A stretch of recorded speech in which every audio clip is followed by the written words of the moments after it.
మీ ద్వారా రాష్ట్ర ప్రజానికానికి నేను విజ్ఞప్తి చేస్తా ఉన్నాను.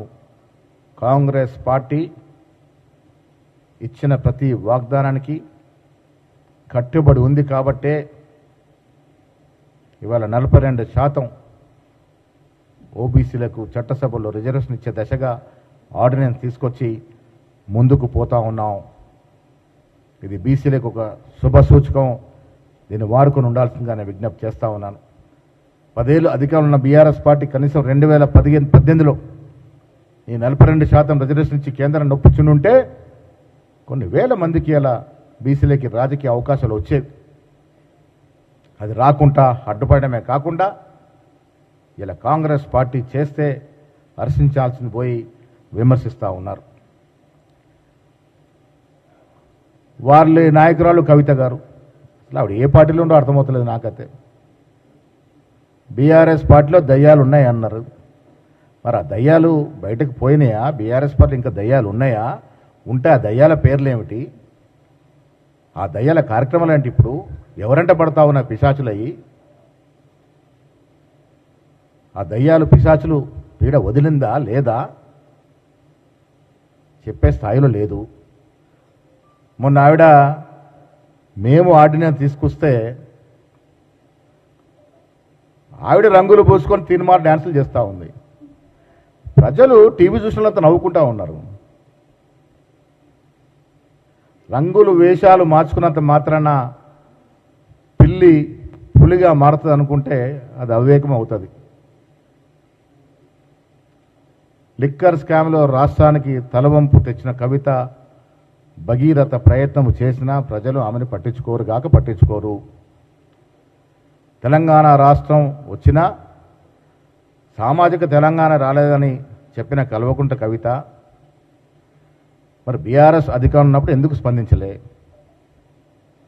ఇవాళ బీఆర్ఎస్ వల్ల సామాజిక రాలేదని ఒప్పుకున్న ఆవిడ మరి బీఆర్ఎస్ వల్ల వచ్చిన ఎమ్మెల్సీ పదవి ఎందుకు రాజీనామా చేయట్లే? బీఆర్ఎస్ పార్టీకి ఎందుకు రాజీనామా చేయట్లే? అలా చేస్తుంటే కనీసం కొంత నమ్మేవారేమో. అది చేయకుండా కాంగ్రెస్ పార్టీ చేసిన ఘనకార్యాలని కొంత కలర్ పూసుకొని నా వల్లే వచ్చింది. అరే విచిత్రమైన సంఘటన, నా వల్లే వచ్చింది, మేము చేసే ఉద్యమం. అసలు మేము తెలంగాణ రాష్ట్రంలో అధికారంలోకి వచ్చిన తర్వాత 42% రిజర్వేషన్ రూపకల్పన చేస్తున్నప్పుడు కవిత గారు జైల్లో ఉన్నారు. మరి ఆవిడెప్పుడు ఉద్యమం చేసే? ఆవిడ ఉద్యమం వల్ల ఇది ఎక్కడికి వచ్చే? ఎందుకు ఇంత చిన్న చేష్టలతో ప్రజలతో చులకన అవుతున్నారో నాకు అర్థం అవ్వట్లేదు. ఇది ముమ్మాటి కాంగ్రెస్ పార్టీ ఎజెండా. బీసీల పట్ల కాంగ్రెస్ పార్టీ ఛాంపియన్ మా హీరో రాహుల్ గాంధీ. రాహుల్ గాంధీ ఈ నినాదాన్ని చేతబూన్నాడు కాబట్టే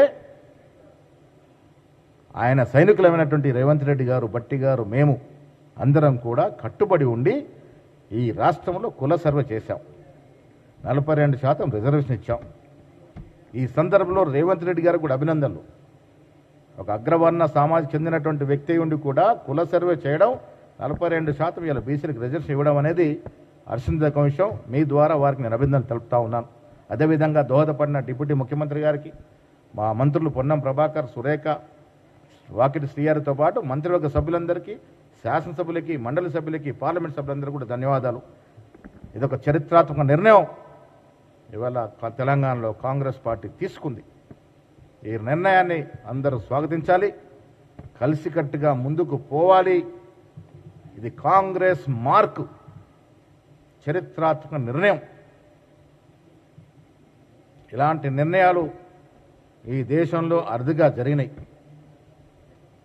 స్వాతంత్రం వచ్చిన తర్వాత 42% బీసీలకు రిజర్వేషన్ ఉన్నది విప్లవాత్మక కార్యక్రమం. ఇది ఇలాంటి కార్యక్రమం జరిపినటువంటి తెలంగాణ కాంగ్రెస్ ప్రభుత్వానికి, కాంగ్రెస్ పార్టీకి బీసీలంతా రుణపడి ఉంటారు. దీన్ని ముందు తీసుకెళ్లే కార్యక్రమం అందరూ కలిసికట్టుగా ముందుకు పోదాం.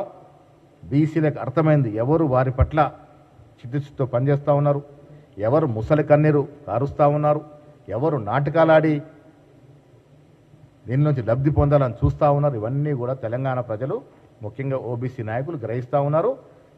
ఏమి చెప్పినా కాంగ్రెస్ పార్టీయే అందరి పార్టీ.